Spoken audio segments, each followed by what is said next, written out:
White ലോങ്ങനാണ് കേട്ടോ ഈ കായ്ച്ച് നിൽക്കുന്നത്.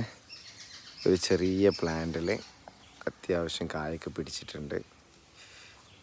ഇപ്രാവശ്യം വൈറ്റ് ലോങ്ങൻ വലിയ കുഴപ്പമില്ലാതെ കായ പിടിച്ചിട്ടുണ്ട് കേട്ടോ. ഓരോ കുലയിലും അത്യാവശ്യമുണ്ട്. ഒരു ചെറിയ മരത്തിൻ്റെ മുകളിൽ തന്നെ എല്ലാ ബ്രാഞ്ചിലും കായ പിടിച്ചിട്ടുണ്ട്. അതാണ് വൈറ്റ് ലോങ്ങൻ്റെ പ്രത്യേകത. ലോങ്ങൻ ഇനങ്ങളിൽ വേഗം കായ്ക്കുന്ന ഐറ്റാണ് വൈറ്റ് ലോങ്ങന്. പഴം പഴുത്ത് കഴിഞ്ഞാൽ നല്ല വെള്ള കളറായിരിക്കും. പിന്നെ അത്യാവശ്യം നല്ല കഴമ്പുണ്ട് കഴിക്കാൻ.